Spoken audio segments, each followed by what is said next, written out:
je vois trois risques principaux à ce qu'on pourrait appeler la domination éventuelle de la dimension d'affect et de traumatisme de cette affaire. Le premier, c'est tout de même d'autoriser l'État à prendre des mesures inutiles et inacceptables, à son propre profit, en un certain sens. Et c'est une conséquence pratiquement inévitable. L'État est brusquement mis sur le devant de la scène et il retrouve momentanément, ou il croit retrouver, une fonction de représentation symbolique, d'unité de la nation, etc. Ce qui, j'y reviendrai, nous permet de percevoir dans le personnel dirigeant une assez sinistre mais évidente jouissance de cette situation criminelle. Deuxième risque de cette domination du sensible, appelons-le comme ça, c'est de renforcer les pulsions identitaires. C'est un mécanisme naturel, là aussi. Il est évident que lorsque quelqu'un meurt accidentellement dans une famille, la famille se regroupe, se resserre et en un certain sens se renforce. Comme si, d'une certaine façon, le traumatisme était un traumatisme qui renvoie à une identité. En fait, à quel titre, et puis qu'est-ce au juste que la France dans cette affaire? De quoi parle-t-on aujourd'hui quand on parle de la France et des Français? Ce sont en réalité des questions très complexes. Il faut garder la conviction qu'elles sont complexes, au moins. Il faut absolument se souvenir, là c'est conjoncturel, que de tels meurtres de masse, je les appelle comme ça, de tels meurtres de masse effrayants, arrivaient et arrivent tous les jours ailleurs. Tous les jours au Nigeria, encore récemment en Irak, au Pakistan, en Syrie. Voyez-vous, je pense que c'est une des nécessités de la justice d'élargir toujours autant qu'elle le peut l'espace des affects publics, de lutter contre leurs restrictions identitaires, de se souvenir et de savoir que l'espace du malheur est un espace que nous devons savoir envisager en définitive à l'échelle de l'humanité tout entière et que nous ne devons pas clore dans des déclarations qui le restreignent à l'identité. Sinon est attesté à travers le malheur lui-même que ce qui compte, ce sont les identités. Et en définitive, ceci est une perception périlleuse de l'événement tragique lui-même, parce que, inévitablement, il transforme la justice en vengeance.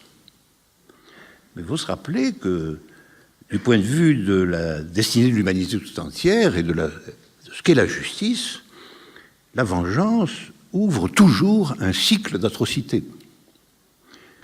La vengeance est une donnée primitive. Et cela, c'est ce que déjà les Grecs nous ont appris il y a longtemps. Par exemple, la déclaration d'Obama. La déclaration d'Obama qui n'avait l'air de rien, qui consistait à dire que ce crime terrible n'était pas seulement un crime contre la France, un crime contre Paris, mais un crime contre l'humanité. Très bien, mais le président Obama ne déclare pas cela à chaque fois qu'il y a un meurtre de masse de ce genre. Et donc, l'énoncé contient l'idée évidente que l'humanité est plutôt en France qu'elle n'est au Nigeria, ou en Inde, ou au Pakistan. C'est-à-dire qu'elle est en Occident. Je crains que dans cette affaire, cela ait été fait, et cela continue d'être fait. Ça, c'est tout de même l'héritage de l'impérialisme colonial.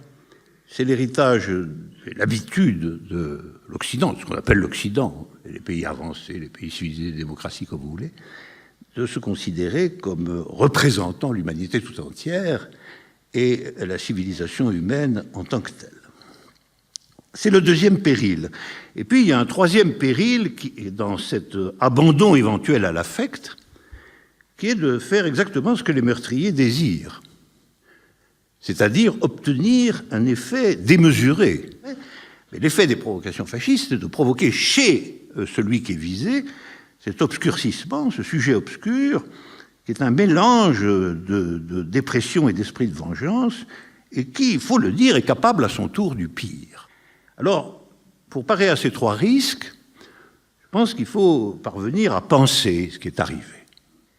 Dire « je ne comprends pas, je ne comprendrai jamais, je ne peux pas comprendre », c'est toujours une défaite. Et c'est une défaite toujours très cher payée.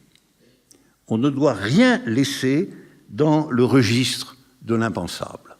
Et la défaite de la pensée, c'est toujours la victoire, précisément, des comportements irrationnels, criminels et pathologiques. Je vais en quelque sorte le traiter comme un des nombreux symptômes actuels d'une maladie grave du monde contemporain, et je vais essayer d'indiquer les exigences ou les chemins possibles d'une guérison à long terme de cette maladie, dont la multiplication des événements de ce genre dans toute une partie du monde est un symptôme. Donc c'est un mouvement d'aller puis de retour entre la généralité de la situation du monde et l'événement qui nous importe, puis de l'événement qui nous importe à la situation du monde, mais tel, naturellement, qu'ainsi éclairée dans cet aller-retour, elle indique, en tout cas, un certain nombre de nécessités et de tâches. Donc, la structure du monde contemporain. Alors, je pense qu'on peut la décrire à grands traits, naturellement, autour de trois thèmes. Trois thèmes qui sont profondément intriqués. Depuis 30 ans, ce qu'il y a, c'est le triomphe du capitalisme mondialisé. Et le triomphe du capitalisme mondialisé, c'est à la fois le retour d'une sorte d'énergie primitive du capitalisme, ce qu'on a appelé d'un nom contestable le néolibéralisme, la réapparition de ce qui est en réalité l'idéologie constitutive du capitalisme depuis toujours, le libéralisme. Il n'est pas sûr que néo soit justifié. Donc le triomphe du capitalisme mondialisé, c'est à la fois cela, une espèce d'énergie retrouvée du capitalisme, de la capacité au fond d'afficher de façon maintenant publique et sans la moindre pudeur, si je puis dire, ses caractéristiques générales, sa prétention à être le seul chemin possible pour le destin historique de l'humanité, et qui fait que ce capitalisme mondialisé est non seulement un capitalisme qui a retrouvé en quelque sorte son énergie dissolvante, nous verrons les effets de cette dissolution, son énergie dissolvante, mais qui aussi l'a étendue à des contrées, à des régions, de telle sorte que maintenant, on peut considérer que tout cela constitue une maîtrise de l'ensemble de la planète. Eh bien, nous assistons à ce phénomène tout à fait pathologique qui est un processus capitaliste de dépérissement de l'État. C'est ce que j'affirme. Et la logique générale du capitalisme mondialisé, c'est de n'avoir pas de rapport direct et intrinsèque à la subsistance d'États nationaux. Parce que, en vérité, son déploiement à lui est aujourd'hui transnational. Alors ça remonte assez loin. On a examiné déjà dès les années 60 les modifications qui introduisaient le caractère multinational des grandes firmes. Mais ces grandes firmes sont devenues depuis des monstres d'une toute autre nature. Et enfin, le troisième point, c'est ce que j'appellerais les nouvelles pratiques impériales. C'est-à-dire de la conquête de la planète au profit et comme base d'existence du capitalisme. On peut dire qu'aujourd'hui, le marché mondial, c'est le repère absolu de l'historicité planétaire. C'est de lui qu'il est question à tout moment. Cette agressivité est particulièrement spectaculaire. Nous assistons aujourd'hui à la destruction, partout, des tentatives antérieures d'introduire dans le capital une mesure. J'appelle une mesure les sortes de compromis passés, notamment dans la période de l'après-dernière guerre mondiale, entre la logique du capital et d'autres logiques. d'autres logiques qui pouvaient être des logiques de mesure, des logiques de nationalisation partielle, des mesures de contrôle ou de certains excès de la propriété privée, l'introduction aussi de mesures de type la possibilité pour tout un chacun d'accéder aux soins, donc des formes de limitation du caractère de l'exercice privé des fonctions libérales, etc., etc. Tout cela, d'une certaine façon, est en train d'être méthodiquement détruit, y compris dans les pays qui en étaient le paradigme. Je ne parle même pas des États socialistes, de feu les États socialistes, mais la France était un des pays qui était paradigmatique pour cela. Et on détruit tout cela avec une application extrême. On a commencé évidemment par les dénationalisations, par les privatisations. Le mot est tout à fait agressif. Privatisation, c'est un mot qui désigne directement le fait que toute une série de choses qui étaient destinées au bien public doivent être restituées d'une certaine manière à la propriété privée comme telle. Et également, c'est de façon incessante, et qu'il s'agisse de la droite ou de la gauche, il n'y a aucune différence, que des pans entiers de la législation sociale sont défaits. La victoire objective du capitalisme mondialisé, c'est une pratique destructrice, agressive. Et on ne peut qu'être inquiet de la faible résistance. Et en réalité, la reculade est ininterrompue depuis 30 ans. Le libéralisme est libéré, voilà. La libération du libéralisme. Et cette libération prend deux formes. La mondialisation, c'est-à-dire l'expansion ininterrompue, des territoires entiers, comme la Chine, qui est quand même un territoire considérable, sont entrés de façon formelle dans cette logique. Et aussi l'extraordinaire puissance de la concentration du capital. C'est-à-dire c'est ce mouvement dialectique caractéristique du capital qui s'étend et que, en s'étendant, il se concentre. C'est-à-dire l'expansion et la concentration sont deux modalités absolument liées l'une à l'autre du caractère protéiforme du capital. Comme vous avez tous remarqué, parce que ça a un côté un peu spectaculaire, la récente fusion de la FNAC et de Darty. C'est-à-dire c'est la fusion du livre et du frigidaire. Sont créés ainsi progressivement des pôles de puissance comparables aux États, sinon supérieurs à beaucoup d'entre eux. Il faut bien voir ça. Ils ne sont pas à proprement parler des choses sur lesquelles la souveraineté étatique va de soi. L'État, vous le voyez, est décollé de ceux-là même qui se réclament de lui en termes de nationalité. Il y a une victoire aussi subjective qui accompagne cette victoire objective. C'est le déracinement total de l'idée même d'un autre chemin possible. De sorte que, y compris les propositions de résistance, les propositions de réintroduire la mesure, etc., se situent déjà dans une vision défaitiste du mouvement général. Elles ne sont pas inscrites dans une stratégie qui serait de reconquête de la territorialité de l'idée. Mais elles sont la nostalgie de l'époque des mesures. C'est d'ailleurs frappant de voir que c'est le programme du Conseil national de la résistance qui est devenu le magnifique modèle nostalgique de la France. L'époque où il y a eu un programme qui comportait des nationalisations, la sécurité sociale, etc.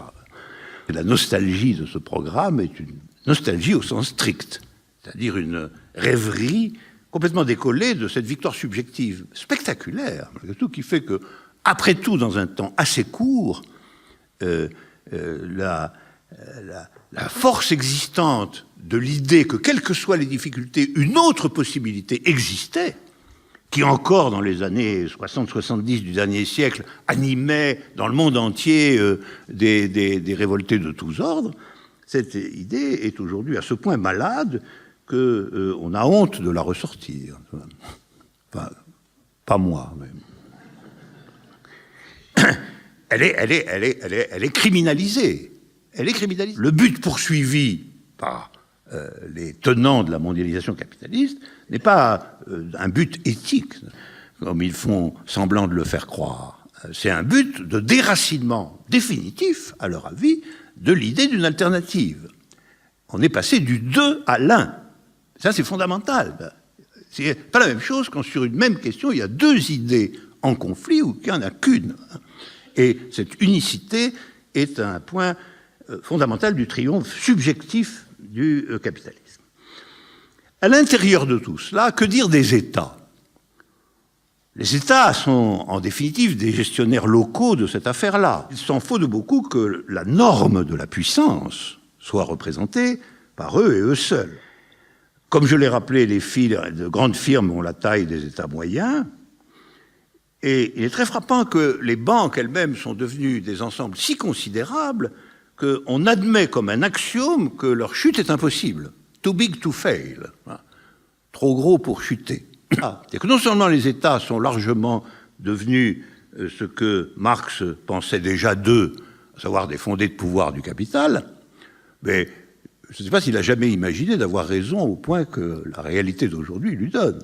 Et l'existence des grandes firmes est diagonale aux États. Elle ne se coïncide pas ni à eux ni à leur coalition. Elle les traverse en quelque sorte comme un régime de la puissance qui, d'une certaine manière, est décollé, décorrélé des États, même s'ils continuent à s'en servir. Alors, ceci m'amène au troisième point, c'est-à-dire les nouvelles pratiques impériales. Alors, vous savez, l'impérialisme ancien, celui du XIXe siècle, était, lui, entièrement sous la coupe de l'idée nationale et de l'État-nation.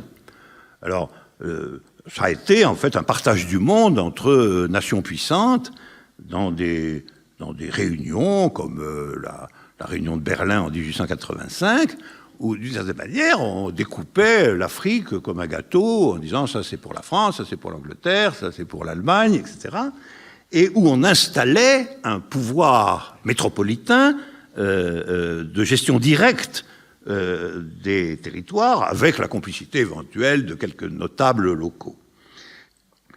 Ceci étant, les tâches régaliennes de protection des firmes, de contrôle du circuit des matières premières, de contrôle des sources d'énergie,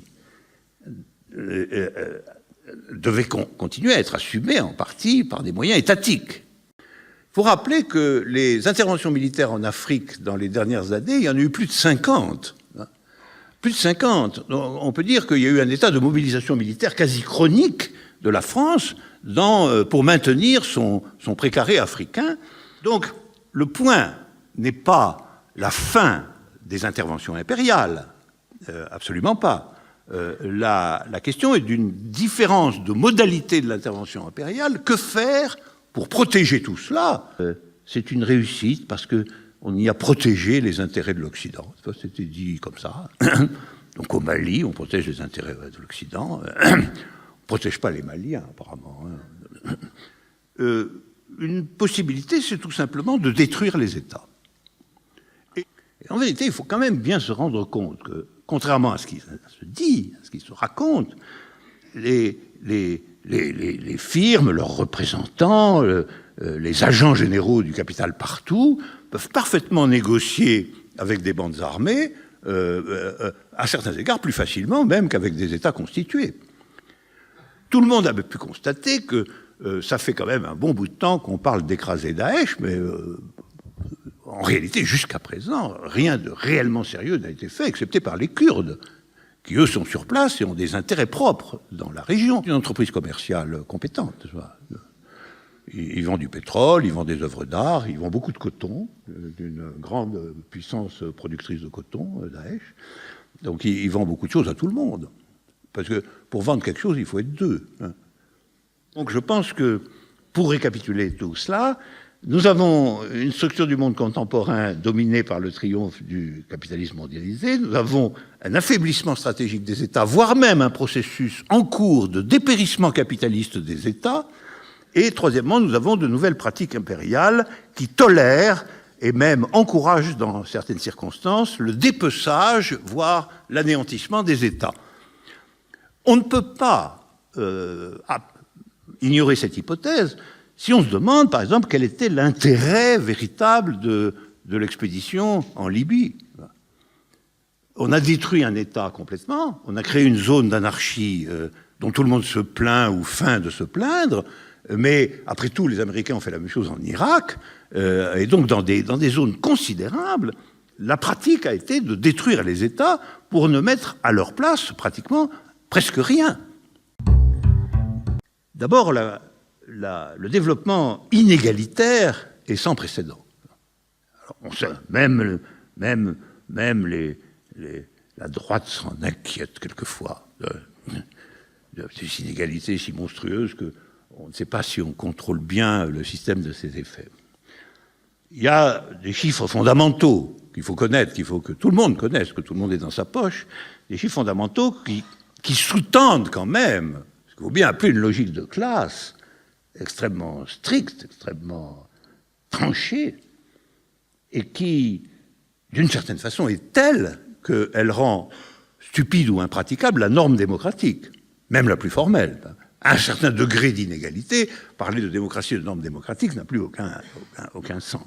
Alors, je les rappelle, ces chiffres. 1% de la population mondiale possède 46% des ressources disponibles. 1% pour 46%, presque la moitié. 10% de la population mondiale possède 86% des ressources disponibles. Et 50% de la population mondiale ne possède rien. Donc, la description objective en termes de population, en termes de masse de cette affaire, elle signifie que nous avons une oligarchie planétaire qui représente à peu près 10% de la population. 10% de la population, ça correspond à peu près à ce qu'était la noblesse dans l'Ancien Régime. Donc là, on a une vision structurée assez significative. On a une masse de démunis qui fait la moitié de la population mondiale, on a une oligarchie nobiliaire, si je puis dire, du point de vue de son nombre, et puis on a la classe moyenne, pilier de la démocratie, qui a 40% de la population, se partage 14% des ressources mondiales. Alors, cette classe moyenne, elle est largement concentrée dans les pays dits avancés. C'est une classe largement occidentale. Et elle est le support de masse fondamental des institutions locales du pouvoir démocratique, du pouvoir parlementarisé. On peut dire qu'un but très important de ce groupe, qui quand même n'a accès qu'à une assez faible partie des ressources mondiales, un petit 14%, c'est de ne pas être renvoyé, identifié à l'énorme masse des démunis. Ça se comprend bien. Ceux qui n'ont rien.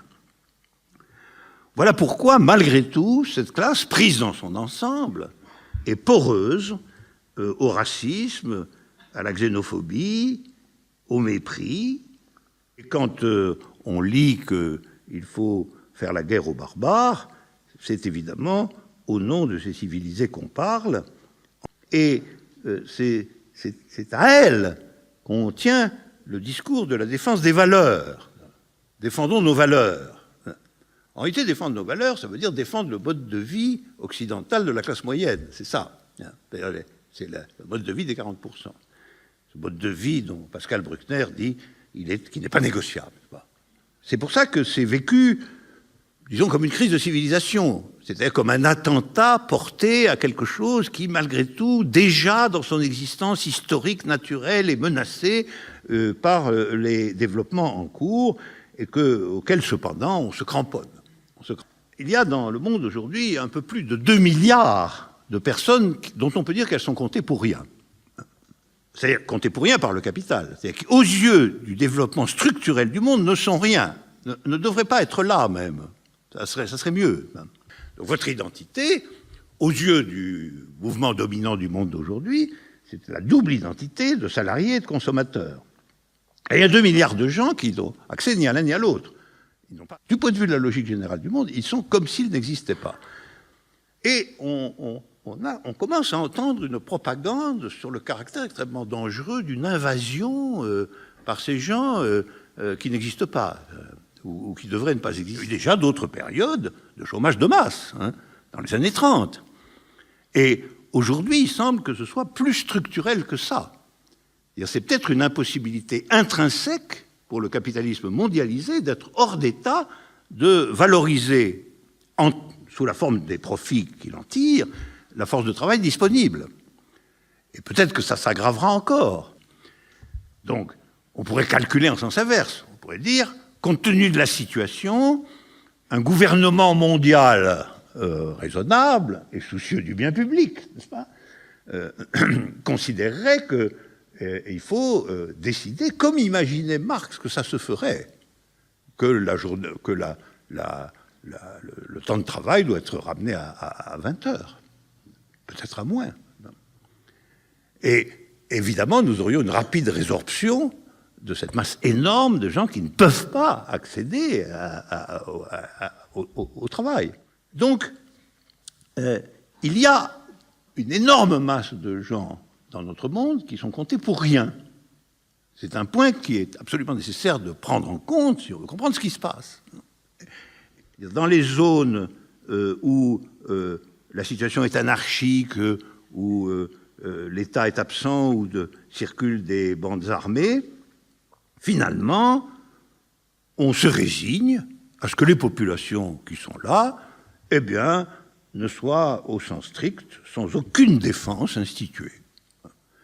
Pourquoi les défendrait-on, puisqu'elles ne sont ni consommatrices, ni force de travail? Mais la combinaison du zonage, c'est-à-dire la destruction des États, et du phénomène de l'existence par millions ou milliards de gens qui sont comptés pour rien, conduit à l'existence dans des zones considérables de ce qu'on peut appeler une domination de type gangster. Entre nous, je dis tout de suite, la religion a toujours pu être un prétexte manipulé par les bandes fascistes. Prenez simplement le fascisme espagnol. Le fascisme espagnol se réclamait entièrement de la religion catholique. Donc il ne faut pas prendre ça trop au sérieux et faire porter le chapeau à l'islam, franchement. D'abord, et j'y reviendrai tout à l'heure, d'abord la nature des bandes en question est d'occuper un terrain capitaliste dévasté pour y installer un gangstérisme rentable qui ensuite pourra prendre les couleurs spirituelles les plus variées. Et les mafias elles-mêmes étaient souvent d'un catholicisme très respectueux. Donc je pense que ces trois subjectivités, la subjectivité occidentale, la subjectivité du désir d'Occident, la subjectivité nihiliste, sont des créations typiques de l'état contemporain du monde. Alors d'abord, la subjectivité occidentale. Alors, la subjectivité occidentale, c'est au fond la subjectivité de ceux qui se partagent les 14% laissés par l'oligarchie dominante. C'est-à-dire, c'est la subjectivité de la classe moyenne. Un premier élément, c'est un très grand contentement de soi-même. D'ailleurs, parce qu'il n'y a pas si longtemps qu'en effet, ils étaient détenteurs du monde, à l'époque où... C'est-à-dire, on est très content de soi, mais la menace est là. La menace est là. La peur brutale de se voir balancer les 14% qu'on partage du côté des 50% où il n'y a rien. Et alors, c'est ça qui définit l'art des gouvernements démocratiques.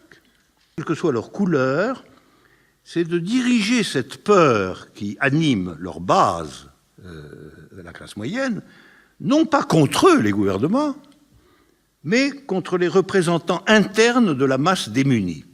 Ce qui est le linéament de l'organisation d'une sorte de guerre civile rampante, quand même. Voilà, ça c'est pour l'idéologie, c'est pour ce que j'appelle la subjectivité occidentale typique, tiraillée entre contentement de soi et peur constante, et objet des manipulations politiques, toujours tenter ces manipulations politiques pour esquiver leurs propres responsabilités dans tout ça, de désigner les représentants de la masse démunie, c'est-à-dire la moitié de l'humanité, dans un certain sens, comme ceux dont il faut se méfier. Maintenant, il faut voir ceux qui ne sont ni de l'oligarchie, ni de la classe moyenne, c'est-à-dire qui ne sont ni consommateurs ni salariés, qui sont situés hors du marché mondial, souvent, il faut comprendre qu'ils sont constamment exposés au spectacle de l'aisance et de l'arrogance des autres. C'est un effet des médias, ça, des médias universels. Les médias universels, ça accompagne l'expansion mondiale du capitalisme. C'est deux phénomènes absolument liés. Et d'ailleurs, ils sont concentrés dans des firmes multinationales gigantesques comme Apple, Google, etc. Et cela en l'absence, que je finirai par dire, je l'espère provisoire, en l'absence d'une issue idéologique et politique d'ensemble. D'où les deux autres subjectivités typiques.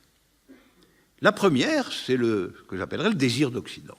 C'est d'essayer d'adopter un comportement et une consommation de classe moyenne sans en avoir les moyens.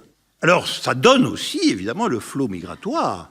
Une partie du flot migratoire est animée par le désir d'Occident. Figure, c'est un désir de revanche et de destruction, qui évidemment est en couplage avec le désir d'imitation et de départ. Alors, désir de revanche et de destruction, souvent exprimé dans des mythologies réactives, dans des traditionnalismes vantés, comme devant être défendus à tout prix contre ce mode de vie occidental, contre le désir d'Occident. En fait, c'est en définitive le nihilisme de celui dont la vie est comptée pour rien. Et évidemment, ce nihilisme de celui dont la vie est comptée pour rien se constitue aussi contre le désir d'Occident. Parce que le désir d'Occident est son fantôme caché. C'est-à-dire que s'il ne donnait pas cours à son nihilisme agressif, il sait très bien qu'en réalité, il est déjà habité aussi par le désir d'Occident. Et tout ça dans un contexte où rien n'est proposé, qui serait une levée collective qui affirmerait et organiserait la perspective d'une autre structure du monde.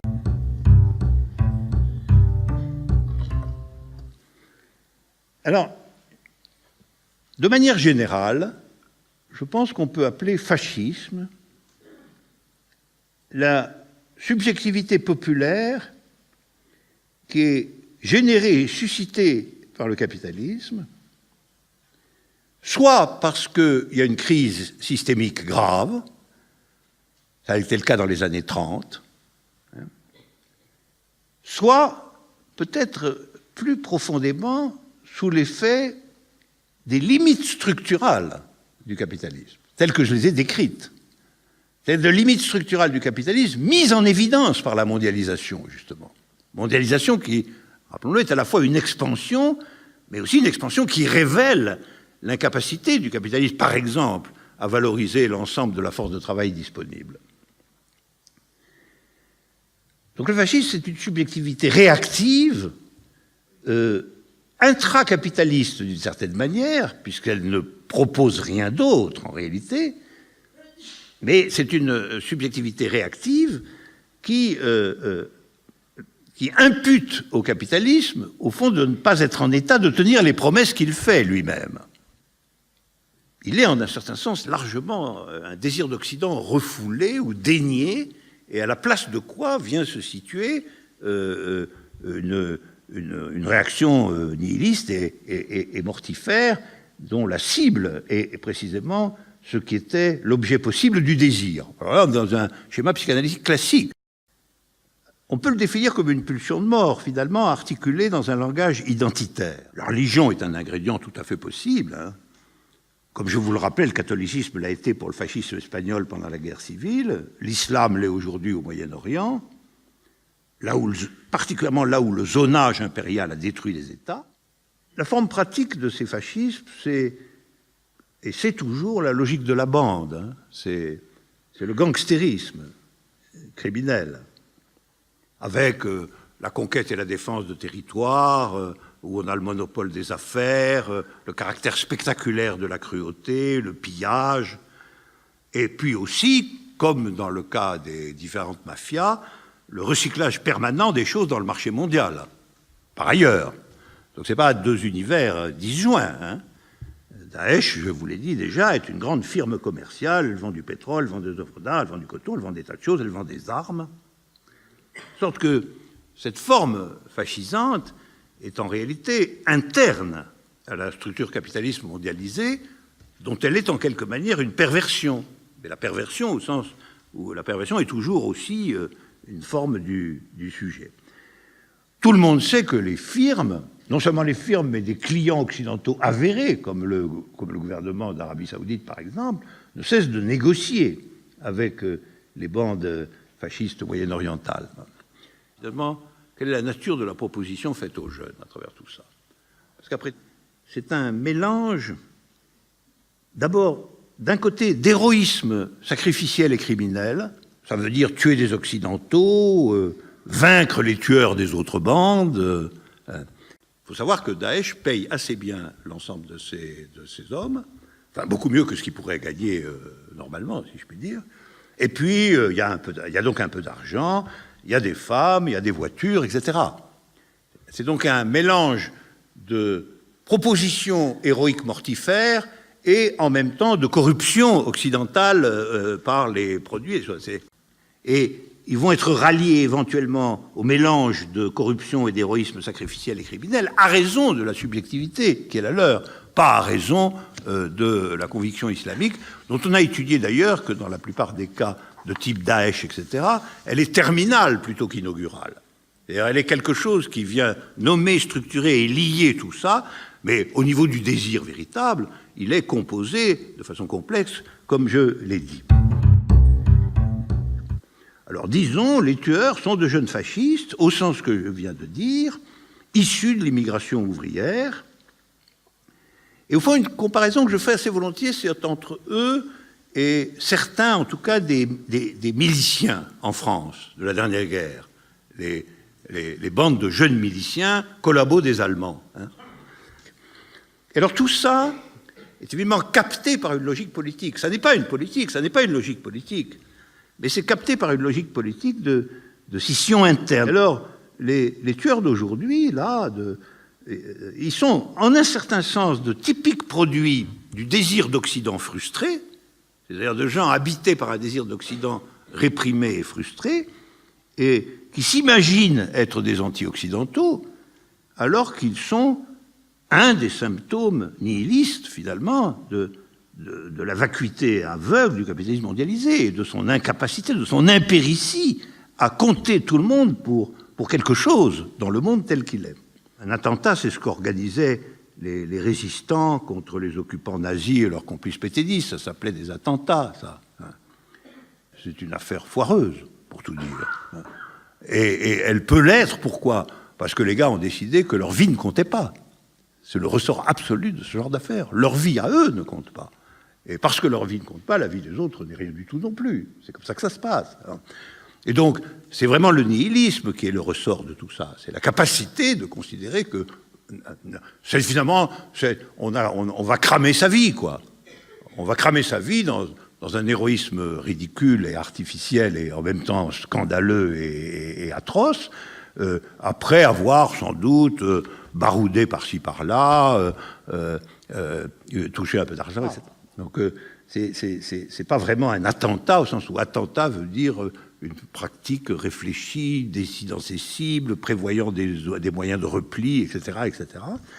Moi, je pense qu'il faut l'appeler un meurtre de masse dans lequel le meurtrier s'inclut lui-même. Alors, si barbare s'oppose à civilisé, même au regard de cet acte qui est atroce et criminel, et il n'y a aucune autre raison que l'arrogance occidentale de le registrer à la barbarie contre ce qui serait nos valeurs. Parce que tout de même, c'est le moment de rappeler que les tueries occidentales sont aujourd'hui permanentes et extraordinairement sanglantes. Les Occidentaux ont le pouvoir à l'heure actuelle d'assassiner les gens sans sortir de leur bureau, avec les drones. Et qu'on a fait des statistiques là-dessus. C'est-à-dire que pour une des cibles tuées, il y a 9 morts qui n'y étaient pour rien.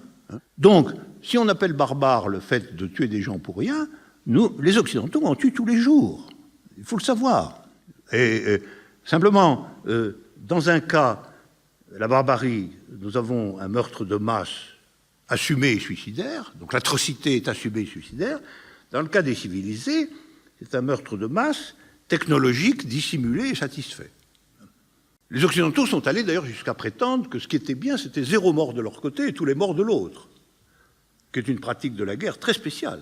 Si on compte les morts dans les conflits afghans, irakiens, palestiniens, c'est de 1 à 20 à peu près. Un mort occidental pour 20 morts de l'autre côté. Donc cette disproportion, elle est enregistrée par les gens. L'affaire de Gaza, 2000 morts. 2000 morts, on sait qu'il y a 450 enfants. Alors, c'est civilisé, ça, parce que c'est des avions, c'est tout. Je pense que la fonction fondamentale d'un État comme l'État en France, c'est de discipliner la classe moyenne. Et ça, c'est spectaculairement l'œuvre de la gauche. La gauche est bonne pour discipliner la classe moyenne. Et c'est pour ça que là, elle est excellemment dans sa position. Je vous rappellerai qu'à l'époque de ma jeunesse, dans la guerre d'Algérie, alors là, c'était encore une autre affaire, c'était aussi la gauche, Guy Mollet, Lacoste, tout ça. Donc il semble que pour discipliner la classe moyenne, en lui disant la guerre, et ce qui n'est pas son habitude beaucoup à la classe moyenne occidentale, la guerre. On a fait une statistique là-dessus. Combien de gens sont prêts à mourir pour la patrie aujourd'hui en France ? 3%.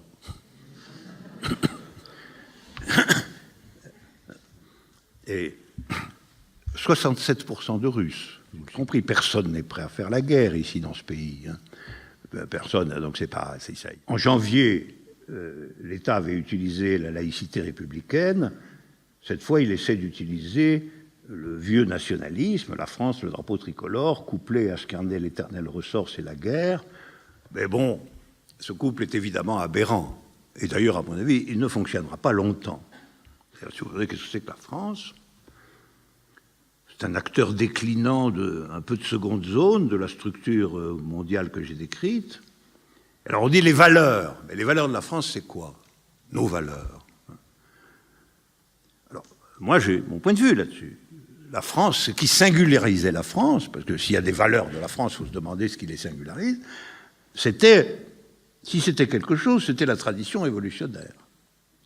C'était la tradition révolutionnaire, républicaine d'abord, à partir de la Révolution de 89, puis socialiste, anarcho-syndicaliste, communiste, et finalement gauchiste, entre 1789 et, mettons, 1976, sur une période historique.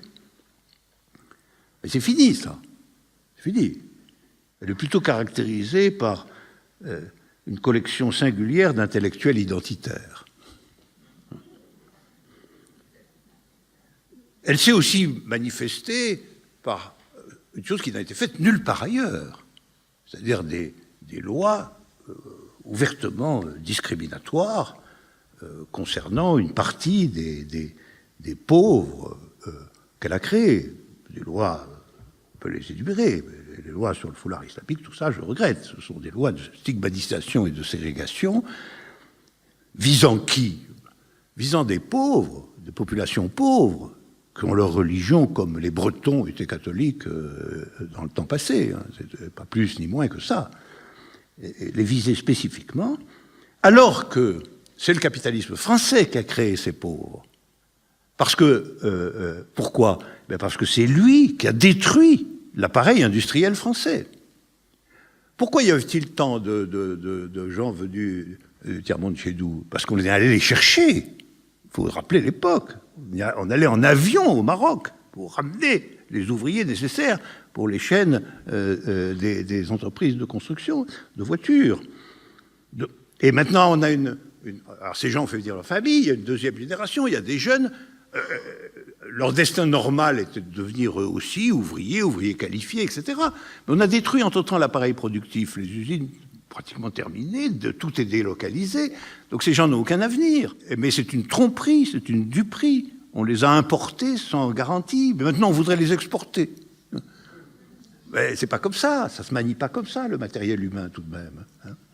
Et ceux qui sont dans des crispations identitaires sur la France, on voit bien ce qu'ils veulent. Finalement, ils veulent, comme toujours dans les crispations identitaires, qu'on persécute les autres. Parce que c'est toujours ça, l'identité, à la fin des fins. Quand elle n'a pas de signification universelle, comme la tradition révolutionnaire, Une identité qui n'a pas de signification universelle, elle ne se définit que par la persécution de ce qui n'est pas elle. Il n'y a pas d'autre moyen de lui donner de l'activité. Les gens qui disent la France, mais qu'est-ce qu'ils font, eux, pour la France? Ben, ils brament contre les Arabes, c'est tout.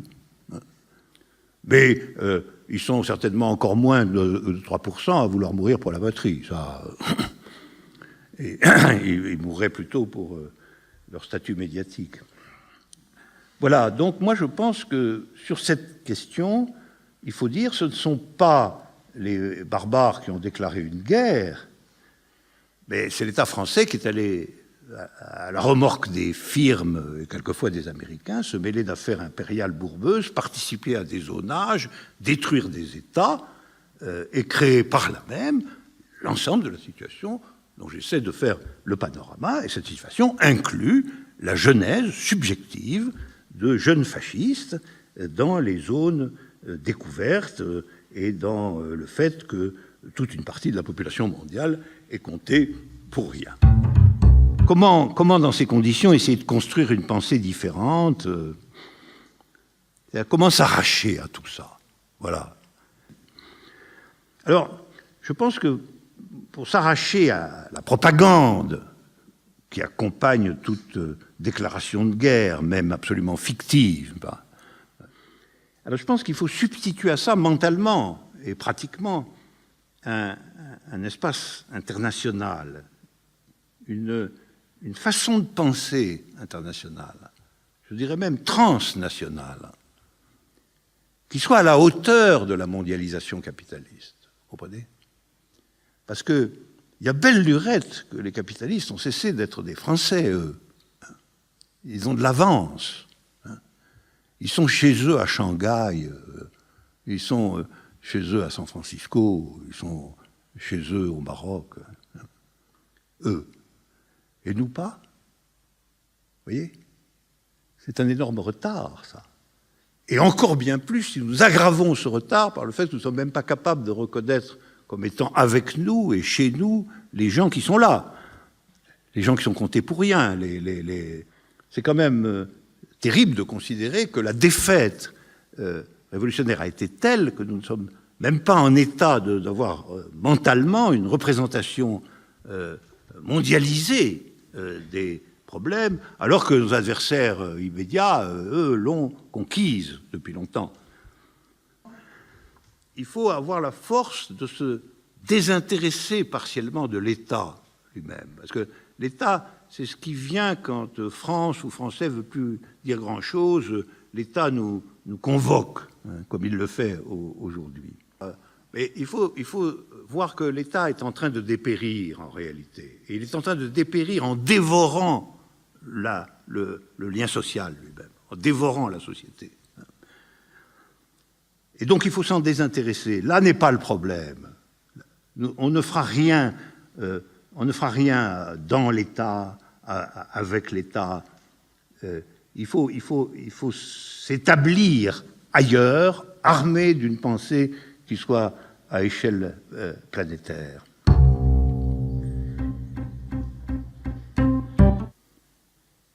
Ce n'est pas la jeunesse fasciste, le banditisme et la religion qui créent l'absence de cette politique. C'est l'absence de cette politique qui crée la possibilité du fascisme, du banditisme et des déviations religieuses. Quand Phèdre dit, au moment où elle doit avouer son amour à ses propres yeux, qui est un amour criminel, elle dit « Mon mal vient de plus loin ».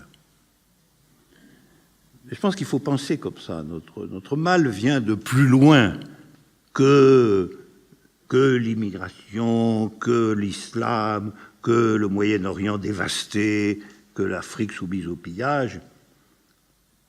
Notre mal vient de l'échec historique du communisme. C'est de là qu'il vient notre mal. Et donc il vient de loin, en effet. Par communisme, j'entends simplement le nom historique, le nom qui a été donné à une pensée stratégique disjointe de la structure capitaliste hégémonique. Cet échec a été scellé probablement dès le milieu des années 70 du dernier siècle, et c'est pour ça que la périodisation qu'on propose ici commence aux années 80. Nous en sommes où aujourd'hui? Il y a un prolétariat nomade, je l'appelle comme ça. Il y a un prolétariat nomade qui, lui, est très fortement internationalisé déjà, et dans la terre entière. Il y a quand même des intellectuels, des gens de la classe moyenne, y compris occidentale, qui sont disponibles pour cette pensée neuve, ou qui la portent, ou qui essaient de la porter. Tout le problème est qu'ils se lient au prolétariat nomade, qu'ils aillent le voir, le consulter, parler avec lui, etc. Il n'est de pensée neuve en politique que dans des alliances inattendues, dans des alliances improbables. Et puis il y a une jeunesse,